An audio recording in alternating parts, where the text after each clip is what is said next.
Let's understand how Dom sub dynamics affect masculine feminine dynamics. This is a very important concept to grasp, right? How does it affect it? This is how it affects it. When a man just meets a woman, right?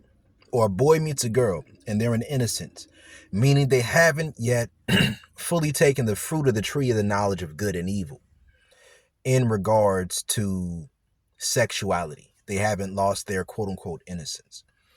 Then naturally, with a little, because listen, innocence lasts a little bit into, or sometimes well into, the masculine submissive exercise and self control, right? The only time in which Dom sub dynamics are not a major factor, right, in the concept of sexual polarity is under two circumstances. One of those circumstances is you're already integrated within yourself, and the other circumstance is that you're innocent, right? Those are the two circumstances, right? Everything else is going to be in the spectrum of the construct of the sexual polarity quadrant. So innocence can last a little bit into the masculine submissive exercise and self-control, right? But it's an Overton window. It's not just one extreme or another extreme. So from that perspective, this is where you hear people talk about the divine feminine, the divine masculine.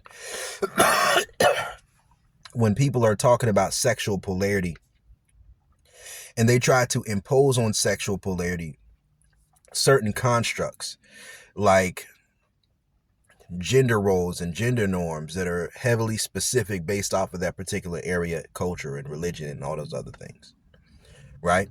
But what we have to understand is this: the perspective of viewing pursuing a woman as masculine only persists under the context that what it is that you're pursuing is something that hasn't already been obtained, right?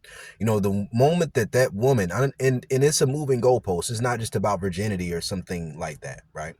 It's has she been exposed to a level of desire beyond what you can provide her, right? Because what you're providing her is the experience of desiring, and then having this desire being proven through her experience with you. So once she's had that experience of desiring a man on a certain level to where pursuit was not necessary, right?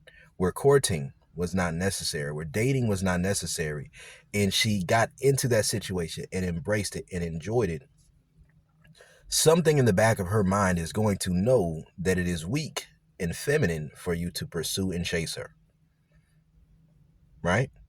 And listen, once a woman's had that, it's a loop. It's always a loop. Once a woman's had that, then she's in a situation where, okay, cool, a man who just wants sex, you know, yada, yada, yada. Because maybe she's experienced a man who made her wait and work for it. It's always going to be cyclical. That's why you have to know yourself, right? But, you know, once a woman's no longer virginal or she's been exposed to a certain level of sexual desire, the idea of you pursuing her with the desire of a relationship, unless sex is so secondary to where you let her want sex more than you, then this is showing a certain level of weakness, right? It's feminine to pursue. It's feminine to cling. It's feminine to want that relationship more than you want to follow the model of understanding that you have about how a relationship should work, right? That's feminine, right? It's masculine to be poised and to attract. Why? Because once it's already out there, then for you to continue to put it out there at a particular person, that no longer is going to be viewed as masculine, right? That's like if a woman hasn't given it up for real, right? Or she's never had sex outside of like a long-term relationship or a serious boyfriend girlfriend type of ordeal, you know, if that's the case, then you might get by with it. But it's about what level of desire she's already exposed to within her imprint.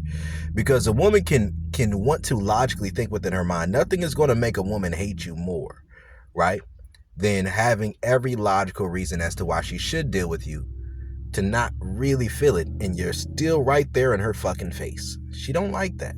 They don't like that, right? That makes them disdain you. You'll be better off being a fuckboy in her eyes, right?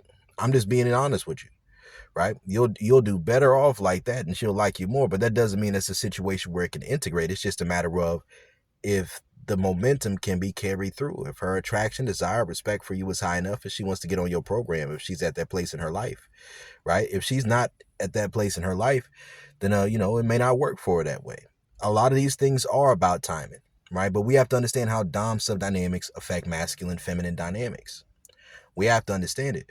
See, when it comes to dom sub dynamics, let's say we're looking at just man and woman, just masculine feminine dynamics, sexual polarity.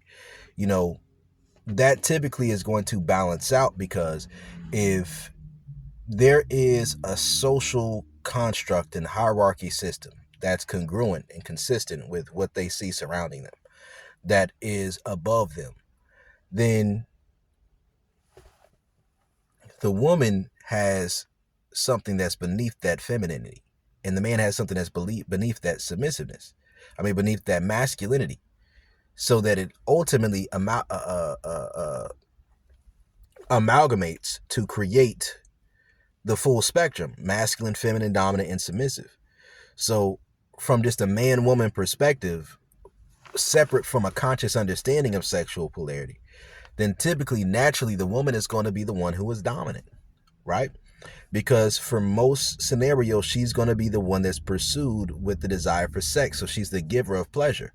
Oftentimes, the exposure to the fruit of the knowledge of good and evil can be somewhat associated with the female orgasm, right? Because once she's exposed to her own desire, it kind of opens up the Pandora's box. And that's where Pandora's box comes from. It opens up the Pandora's box that opens up the floodgates for a lot of things to change and hit critical mass within society, within a culture, right? Now, I believe we're in the sassy nigga apocalypse, right? In the sassy nigga apocalypse, some people are going to play the role of line holders, right? I'm going to talk all this shit that I talk, and I'm still going to believe in Jesus at the end of the day, right? But what I'm telling you right here is that you still have to live your life. You still got a life to live. You got to understand certain things. Once a woman has been exposed not only to sex mixing with emotions, but this also coming with the wisdom, also coming with a factor of beliefs that can influence the woman in her spiritual perspective.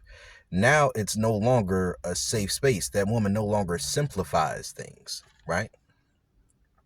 If she's very strict to her codes, morals, and values, and you're just coming in as a man who just wants to be with a woman, then you naturalizing, grounding yourself to reality, to be a provider, all those different things, and you allowing her to be, quote unquote, in her soft girl era, to flow in her femininity, from a perspective of this, meaning that she doesn't have to work, or at least work as hard to provide for herself.